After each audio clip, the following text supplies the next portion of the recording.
High selling pa nga. Grabe ang ganda bagong update sa pabahay kay VNC. Yo! It's me, I'm back again. Kalingap Super Mario guys. Hindi guwapo, pero may itsura. Alright!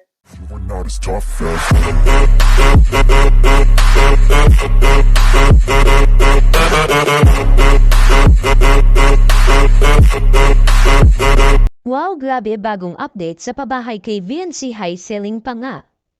High selling pa nga. Grabe ang ganda bagong update sa pabahay kay VNC.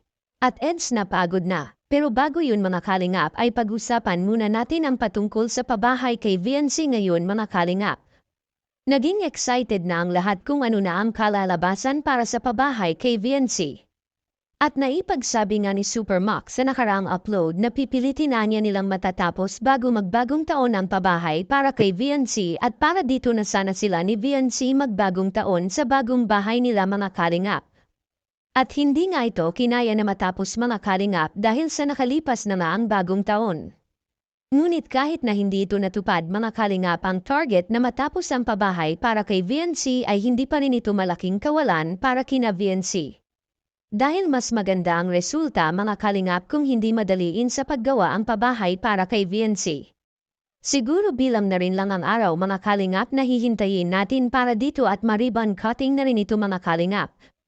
Lalong-lalo na halos tapos na ang bagong bahay nila ni VNC ngayon mga kalingap at naikabit na nila ang mga dapat ikakabit at pati na rin ang kisame ng bahay nila ni VNC. Napakaganda na rin mga kalingap. At naayos na rin ang mga tulo sa kisame nila ni VNC mga kalingap. Mabuti na lang talaga at umulan dahil naagapan nila ang tagas ng tubig sa kisame nila VNC mga kalingap. At nalaman rin nila kung saan ang tagas sa kisame dahil sa pagbuhos ng ulan.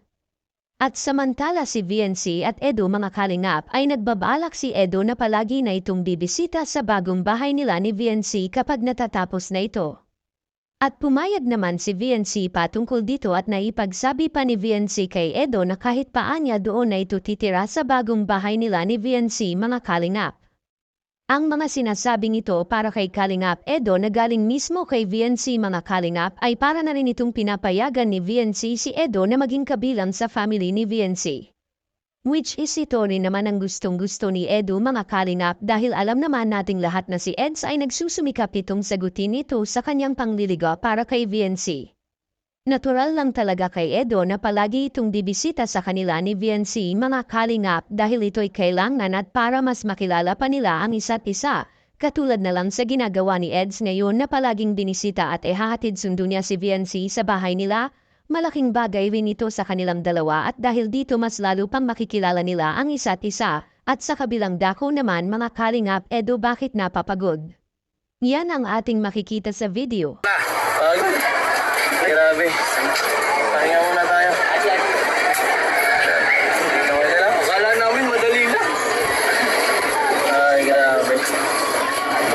Tamula ka. Tamula ka. Hindi ka mumilag yun. Ikaw na sigaw ka eh. Paano pa kaya? Gusto pa namin sana dito kaso parang hindi na pwede. Mahina puso.